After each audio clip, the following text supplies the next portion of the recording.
రేవంత్ అన్న వచ్చిన తర్వాత ఆయన పర్ఫార్మెన్స్ ఎట్లుందో మీరు చూస్తున్నారు. 6 గ్యారెంటీలు అటే పోయినాయి, 420 హామీలు అటే పోయినాయి. కానీ హైడ్రా పేరుతోటి ఇల్లులు మొత్తం కూడా నేలమట్టం చేసేటటువంటి కార్యక్రమం చేస్తున్నాడు. అట్లీస్ట్ ఇల్లులు కూల్చేసేటప్పుడు ఒక గంట సేపు టైం కూడా ఇస్తలేరట. ఆ ఇంట్లో ఫ్రిడ్జ్ ఉన్నది సార్, కూలర్ ఉన్నది, పండుకోనికి బెడ్ ఉన్నది సార్, మొత్తం ఇంట్లో ఎక్విప్మెంట్స్ ఉన్నాయి, తినే బోళ్ళు కూడా ఇంట్లోనే ఉన్నాయి, అవి తీసుకుంటాం సార్, ఒక గంట సేపు టైం ఇవ్వమంటే కూడా ఇస్తలేరట. టకటక పోవుడు, మబ్బులు 6 గంటలకు 7 గంటలకు పోయి మొత్తం నేలమట్టం చేసుడు. అది కూడా వీకెండ్ కూల్చివేతారు. శనివారం రోజు పోతారు కూల్చేస్తారు, ఆదివారం రోజు పోతారు కూల్చేస్తారు. ఎందుకు తెలుసా? శనివారం ఆదివారం అయితే సెలవులు ఉంటాయి. ఆ సెలవుల టైంలో పోతే ఏమవుతుందంటే జనాలు మొత్తం ఇంట్లోనే ఉంటారు. అప్పుడు హంగామా చేయడానికి ఒక డ్రామా. ఇప్పుడు ఈ కూల్చివేతలు ఏదో మండే, ట్యూస్డే, వెనస్డే వీక్ టైంలో పెట్టుకోవచ్చు కదా, వీకెండ్లో ఎందుకు పెట్టుకున్నాడు? వీకెండ్లో పాపం మండే నుండి సాటర్డే వరకు చాలామంది జనం కష్టపడతారు. సండే రోజు హాలిడే కాబట్టి ఇంట్లో ఓ చికెనో, ఓ మటనో, ఓ కోడిగుడ్డో వండుకొని తింటారు. ఆ ప్రశాంతత లేకుండా చేస్తుంది రేవంత్ రెడ్డి. అంటే ఆదివారం రోజు కూడా జనాలు బాగా ఇబ్బంది పడాలి, శనివారం రోజు కూడా జనాలు ఇబ్బంది పడాలి, జనాలు నా ప్రభుత్వంలో చాలా తిప్పల పడాలి. అంతే. ఇది రేవంత్ రెడ్డి పర్ఫార్మెన్స్ లెక్క కనబడుతున్నది. రేవంత్ రెడ్డిని పొల్లు తిరుగుతున్నారు జనం. ఈ వీడియోలతో నాకు ఎటువంటి సంబంధం లేదు. నేను వీడియోలను చాలా క్లియర్గా చెప్తున్నా, నాకు ఎటువంటి సంబంధం లేదు. ఈ వీడియోలు సోషల్ మీడియాలో విపరీతంగా వైరల్ అవుతున్నాయి. జనాలు ఇబ్బంది పడుతురు, జనాలు తిప్పల పడుతురు. రేవంత్ రెడ్డి హైడ్రా కూల్చివేతల వల్ల పబ్లిక్ రేవంత్ రెడ్డిని తిడుతురు, కోప్పడుతురు, ప్రభుత్వం పైన మండిపడుతురు. జనాల వర్షన ఏందనేది నేను సమాజానికి చూపిస్తాను అంతే.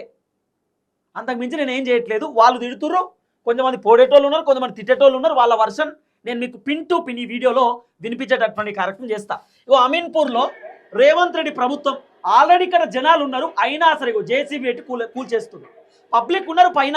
పబ్లిక్ ఉండంగానే రేవంత్ రెడ్డి జేసీబీలను పెట్టి కూల్చేసేటటువంటి కార్యక్రమం చేస్తున్నారు. ఏం చెప్పాలి? పబ్లిక్ కనబడతలేరా? మొత్తం జనాలే.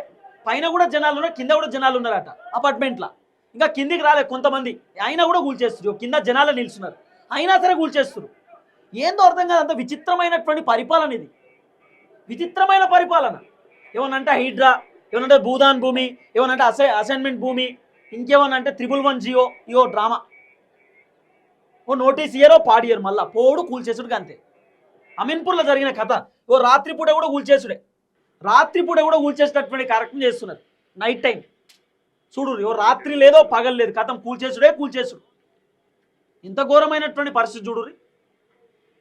రాత్రిపూట 11 గంటల టైంలో, ఇగో నిన్న రాత్రి ఓ టైం ఉండదు, కథ ఉండదు. పోలీసులను పెట్టిరు, జనాలను బోనిస్తారు. ఎక్కడికక్కడ జనాలను మొత్తం బ్లాక్ చేసి పడేసి ఓ పోలీసులు, 100 మంది పోలీసులు అమీన్పూర్లో ఘోరంగా తిడుతురు జనం. మామూలు తిట్లు కాదు. ఆ తిట్లు ఇక మీరు వింటే పరేషాన్ అవుతారు. కానీ నేను ఫస్ట్ అమ్మ మాట్లాడినటువంటి మాటలు వినిపిస్తా. అంతకంటే ముందు ఎట్లా కూల్చేస్తారు చూడు అపార్ట్మెంట్. డ్రోన్ విజువల్స్ ఇవి. అమీన్పూర్ పరిధిలోని హైడ్రా వీకెండ్ కూల్చివేతలు. చాలా ఘోరమైనటువంటి పరిస్థితి అండి. చాలా బాధ అనిపిస్తుంది చూస్తుంటే. ఇవన్నీ పక్కనే చెరువు ఉందట, ఇది ప్రభుత్వ ల్యాండ్ అట, ఏదో ఏదో చెప్పి మొత్తానికి నేలమట్టం చేసారు. ఈ విధంగా కూల్చేసే కార్యక్రమం చేసారు. పబ్లిక్ సమస్యలు చూడండి, పబ్లిక్ ఇష్యూస్ చూడండి.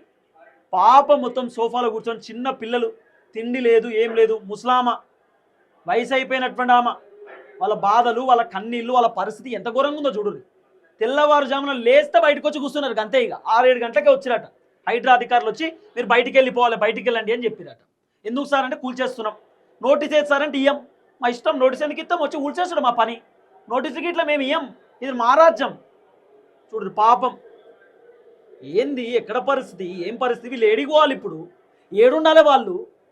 ఈఎంఐలు పెట్టి ఇల్లులు కొనుక్కున్నారు, అప్పో సప్పో చేసి లోన్లు పెట్టుకొని ఇల్లులు కొనుక్కుంటే పాపం ఒక డబుల్ బెడ్రూమో సింగిల్ బెడ్రూమో కొనుక్కొని ఉంటే వాళ్ళని మొత్తం రోడ్డు మీద వేస్తే వాళ్ళు ఏం చేస్తారు? ఇప్పుడు ఈఎంఐలు ఎట్లా కడతారు? వాళ్ళ పరిస్థితి ఏడు ఉండమంటావు వాళ్ళను? మరి అట్లీస్ట్ వాళ్ళని కూలగొట్టేటప్పుడు, వాళ్ళని ఖాళీ చేయించేటప్పుడు వేరే డబుల్ బెడ్రూమ్ అన్న ఆల్టర్నేట్ చూపించాలి కదా. ఏం లేవు. మీరు వెళ్ళిపోరు ఇక అంతే, వెళ్ళిపోమని చెప్పిరట గంతే. ఇక వెళ్ళిపోవాలన్నట్టుగా వాళ్ళు. చూడు ఎంత దౌర్భాగ్యమైనటువంటి పరిస్థితి కాంగ్రెస్ పరిపాలన. చూడు ఘోరమైనటువంటి సిచ్యువేషన్, మామూలు సిచ్యువేషన్ కాదు, దారుణమైనటువంటి పరిస్థితి. ఈ విధంగా ఉంది లోపల సిచ్యువేషన్. ఇక ఓ అవ మాట్లాడినటువంటి మాటలు వినుర్రి. నువ్వు వచ్చిన నుంచి నష్టం అయిపోతుంది. రేవంత్ రెడ్డి మరి ఇప్పుడు రానుండే, మరి గురవట్టం రానుండే ఏం చేస్తుండు? అంత ధైర్యం ఉన్నాడు రానుండే ఊరికి ఐలపురం. ఆయనకి ఎంత బుద్ధి లేదు. మేము పిల్లలను రోడ్ల మీద వేసుకొని వండుకుంటాము. మరి ఎంత భయంగా బతున్నాం. పొద్దున్న పొరుగురు కష్టం చేసుకొని ఊర్లో బతున్నాం. కేసీఆర్ ఉన్నప్పుడు భయం, ఇప్పుడు ఈయన వచ్చిన ఈయన వచ్చేసంత భయం. కేసీఆర్ ఉన్నప్పుడు ఆయన దండం పెట్టాలి.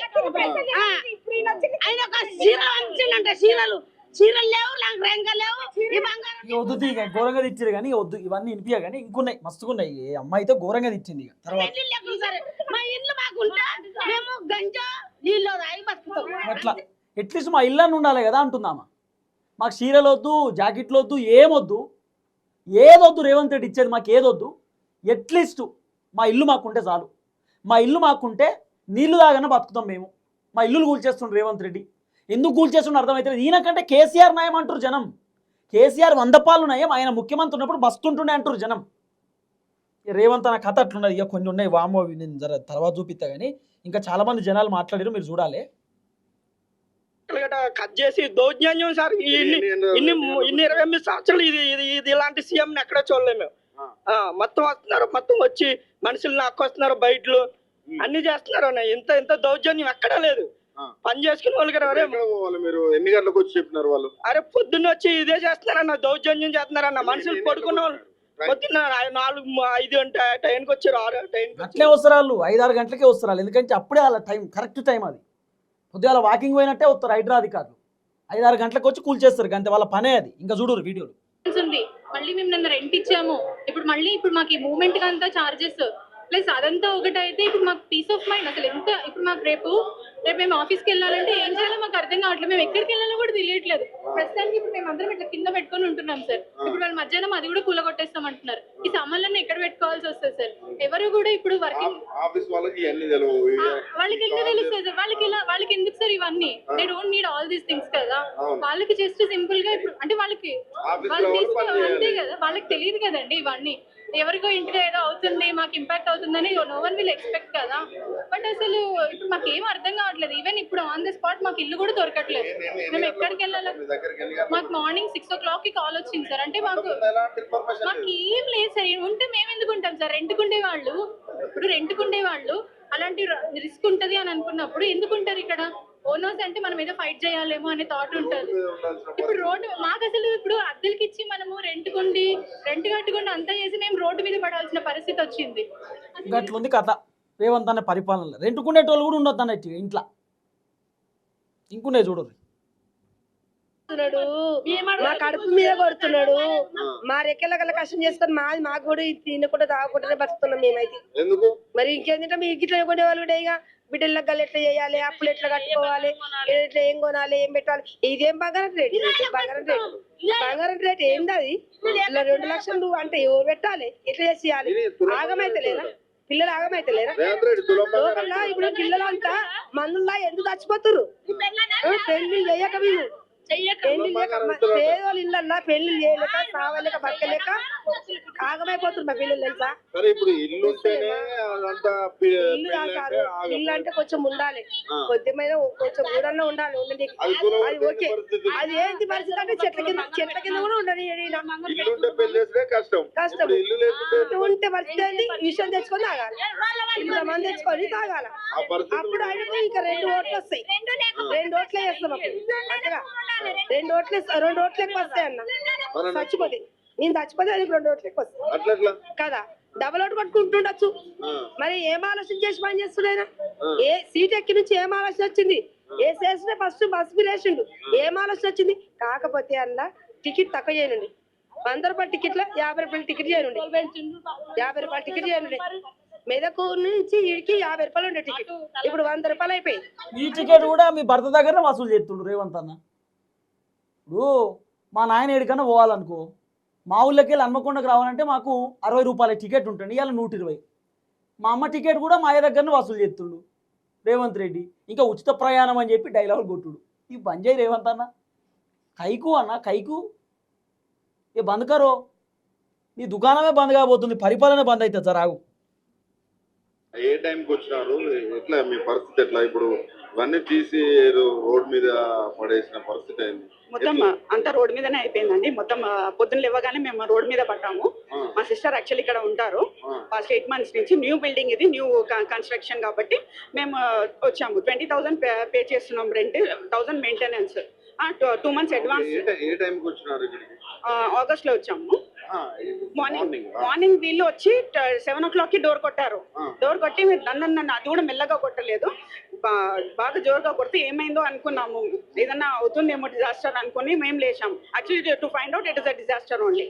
As soon as we woke up it's a disaster only. So వాళ్ళు పొద్దున్న మాకు 7 o'clock కి లేచి మీకు 1 hour టైం ఉంది, లేకపోతే హాఫ్ అన్ అవర్ టైం ఉంది, మీరు మొత్తం సామాన్లు బయటపడేయాలి. 1 hour లో కాదు. మా సిస్టర్ ఒక్క ఆమెనే ఉంది, పిల్లలు కాలేజ్కి వెళ్ళిపోయారు. ఒక్క ఆమెనే, హస్బెండ్ కూడా లేరు ఆమెకి. మళ్ళీ ఆ మొక్క ఆమె ఎట్లా చేస్తుంది ఏంటి? సరే ఆమె సంగతి సార్, వేరే వాళ్ళు కూడా సరౌండింగ్ లో అందరు కూడా సఫర్ అవుతున్నారు కదా. ఏం చెప్పాలి, గంట సేపు టైం అట, అన్ని సోఫాలు కిందికి తీసుకురారి మొత్తం సామాన్లు ఖాళీ చేయమని హైడ్రా అధికారులు ఓవర్ యాక్షన్. నేను అడుగుతా ఉన్నా రంగనాథ్ గారు, మీ ఇంట్లో ఉన్నటువంటి సామాన్లు గంట సేపట్లో ఖాళీ చేసి కింద పెట్టాలంటే పైన ఫ్లోర్లోకి వెళ్ళి పెడతారా సార్ మీరు? ఫస్ట్ ఫ్లోర్లో ఉన్నటువంటి సామాన్లు గంట సేపట్లో సామాన్లను తీసి కింద పెట్టాలి, మీ ఇల్లు కూల్చేస్తున్నామని చెప్పి చెప్తే మీరు చేస్తారా సార్ గంట సేపట్లో ఖాళీ? రంగనాథ్ సార్, అంటే జనాలకు గంట సేపు కూడా టైం ఇయ్యరా? మినిమం 2-3 hours పడుతుంది సామాన్లు ఖాళీ చేయాలంటే. చిన్న ఒక బుడ్డ ఇళ్ళనే, ఒక ఇంట్లోనే సామాన్లు తీయాలంటే 2.5 గంటలు పడుతుంది. తీయాలంటేనే సోఫాలు గీఫాలు కింద పెట్టాలి, కిచెన్ సామాన్లు చదరాలి, ఎంత పెద్ద కథ ఉంటుంది అనుకుంటారు. అర్ధ గంటలో చదరాలన్నట, ఎడ చదువుతారు సార్? మరి హైడ్రా అధికారులు తీసుకుపోయి మూటలు మోసి కింద పెట్టకపోయి అయిపోతుండే కదా. సోఫాలు గీఫాలు అని తీసి హైడ్రా అధికారులు అమాంతం ఎత్తుకొని కింద ఎత్తి అయిపోవు కదా. ఏం పరిపాలనో, ఎక్కడ పరిపాలనో, ఏం కథో ఏందో కానీ వీళ్ళ మాటలు ఇనుర్రి జోరుగుంటాయి. పొట్టి పాడుకా రారా నువ్వు బయటికి వెళ్ళి చీరలు అంటావు, ఇవి పంచుతావు, అది ఇస్తున్నా నేను ఏమది రైతు బంధు ఇస్తున్నా వద్దు, నేను కూడా ఎక్కువ పెడతా, వినిపించలేను కానీ ఇవి పెడతావా సుధీర్కి పెట్టొద్దు. సో ఇట్లా ఈ విధంగా మహిళలు తిట్టేటటువంటి కార్యక్రమం చేస్తున్నారు రేవంత్ అన్నను, పొట్టుపొడి తిడుతున్నారు రేవంత్ అన్నను, మామూలు తిట్లు కాదు. ఇక నేను మొత్తం వీడియో వినిపించాను, దాదాపు 3 నిమిషాల వీడియో ఉన్నది.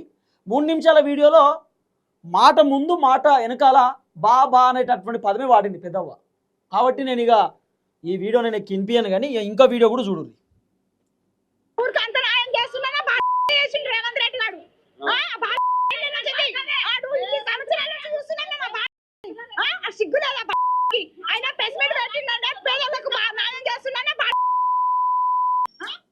ఏం చెప్పాలి ఇక నేను, సరే నేను వినిపిస్తలేను కానీ నేను వినిపించలే, సారీ చెప్తున్నా ముఖ్యమంత్రి గారికి. మరి ఇట్లా తిడుతురు సార్, నేనేం చేయాలి? వినిపించాలనే ఒపీనియన్ నాకు లేదు, నిజంగా లేదు. ఇలాంటి మాటలు వినిపించాలి మీడియాలో అనేది నాకు లేదు. కానీ వాళ్ళ కష్టాలు వాళ్ళ బాధలు కూడా ప్రభుత్వానికి తెలియాలి కదా. ముఖ్యమంత్రి గారికి నేను సారీ చెప్తా ఉన్నా, ఇలాంటి వీడియోలు చూపించొద్దు. కానీ వాళ్ళ ఆవేదన వాళ్ళ బాధ మరి ప్రభుత్వానికి తెలియాలి కదా, అందుకు చూపించాల్సిన పరిస్థితి వస్తుంది. ఏం చేయాలో నాకే అర్థమవుతలే కానీ. కళ్యాణ లక్ష్యం వచ్చినాయి, డబ్బులు వచ్చినాయి, వాళ్ళు ఆయన సొంతంగా డబ్బులు చేసి ఇచ్చిండు, పెళ్లిళ్ళు చేసి ఇచ్చిండు, అవన్నీ చేసిండు. ఇప్పుడు పెళ్లి అయిన వాళ్ళకి ఏమన్నా సాయం చేస్తున్నాడా? చెయ్యట్లేదు. అసలు ఆయన ఓటేసి తప్పు చేసింది మా తప్పు. ఎంతో గెలిపించి చేస్తామేమో, మాకేదో చేస్తాడు అనుకున్నాం కానీ మాకేం చేసే అవకాశం లేదు. ఏమి లేదు, అసలు ఇల్లు కట్టి ఎవరికి ఇస్తుండు? ఏ ఇల్లు ఇస్తుండు? ఉన్న ఇల్లు కూలగొడుతుండు. ఉన్న ఇల్లు కూలగొట్టి వేరే ఇల్లు కట్టిస్తున్నాడా? కట్టేయట్లేదు. ఒక బస్సు తప్ప ఏముంది? ఆ బస్సులో కూడా గుర్తుకోవాల్సింది వస్తుంది. బస్సులో గుర్తుకోవాల్సింది వస్తుంది ఏమన్నా ఉందాడా? ఏమి లేదు. అసలు ఈయన ఆ కేసీఆర్ గెలిపిస్తే ఇప్పటికైనా మాకు సగం తినడానికన్నా అన్నం ఉంటుండే, ఈ అన్నం కూడా దొరకట్లేదు. ఇట్లా గుర్తొచ్చుడు, మేము ఓటేసిన తెల్లారి నుంచే గుర్తొస్తుంది. కేసీఆర్ మేము ఓటేసిన తెల్లారి నుండే గుర్తుకొస్తున్నా అంటారు జనాలు. నేను అన్ని వీడియోలు వినిపించా, ఇంకా మస్తుకున్నాయి వీడియోలు కానీ అన్ని నేను వినిపించలేకపోతున్నా. మస్తు మంది జనం తిడుతుర్రు అబ్బా రేవంత్ అన్నను, పొట్టు తిడుతుర్రు రేవంత్ అన్నను. మామూలు కాదు, పొల్లు తిడుతుర్రు. ఇక కొన్ని 2-3 వీడియోలు ఏదో నేను దేవుళ్ళు అయినా అవి కొద్దిగా ఎక్కువ ఉన్నాయి బూతులు, కానీ నేను వినిపించలేకపోతే నాకు కూడా ఇబ్బంది అనిపిస్తుంది.